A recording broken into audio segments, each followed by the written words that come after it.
ఏపీలో ఎఫ్సీవీ పొగాకు రైతులు ఎదుర్కొంటున్న ఇబ్బందులపై కేంద్ర మంత్రి పెమ్మసాని సమీక్ష చేశారు. ఏపీ సీఎం ఆదేశాల మేరకు కేంద్ర వాణిజ్య మంత్రిత్వ శాఖ, టొబాకో బోర్డు, రాష్ట్ర ప్రభుత్వ అధికారులు, ప్రజాప్రతినిధులతో కలిసి రైతులకు తక్షణ ఉపశమనం కల్పించే చర్యలపై విస్తృతంగా చర్చించారు. ఆషాఢ మాసం సందర్భంగా మన కాసం ఫ్యాషన్స్ ఏపీ అండ్ తెలంగాణలోని 24 స్టోర్స్ లో సరికొత్త ఆఫర్స్ తో మీ ముందుకు వస్తుంది. అంతేకాదండో ఈ ఆషాఢ మాసంలో మన ప్రత్యేకత కిలో చీరలు కొనండి, అరకిలో చీరలు ఉచితంగా పొందండి. ఈ ఏడాది టొబాకో బోర్డు అనుమతించిన పరిమాణం కంటే అధికంగా ఎఫ్సీవీ పొగాకును ఉత్పత్తి కావడం, అంతర్జాతీయ మార్కెట్లో డిమాండ్ తగ్గడం వంటి కారణాలతో ధరలు పడిపోయాయని తెలిపారు. రైతులకు నష్టం జరగకుండా కేంద్ర రాష్ట్ర ప్రభుత్వాలు సమన్వయంతో ప్రత్యేక కార్యాచరణ రూపొందించాయని చెప్పారు.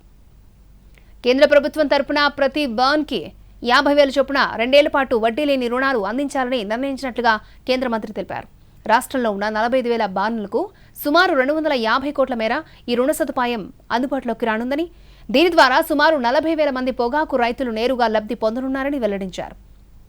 అదేవిధంగా లో గ్రేడ్, ఆఫ్ స్టైల్ ఎఫ్సీవీ పొగాకుకు కిలోకు 10 చొప్పున ధరలోటు భర్తీ అందించాలని రాష్ట్ర ప్రభుత్వం నిర్ణయించిందన్నారు.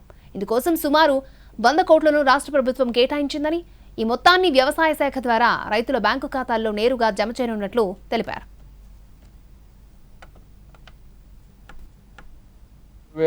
వాళ్ళ 5 సంవత్సరాల గవర్నమెంట్ ఉంటే ఒకసారి మార్కెట్ ఇంటర్వెన్షన్ స్కీమ్ తీసుకొని ఒక 105 కోట్ల రూపాయలతోటి ఆ రోజున ఏపీ మార్కెట్ ద్వారా వాళ్ళు టొబాకో కొన్నారు. 5 సంవత్సరాల్లో ఒకసారి.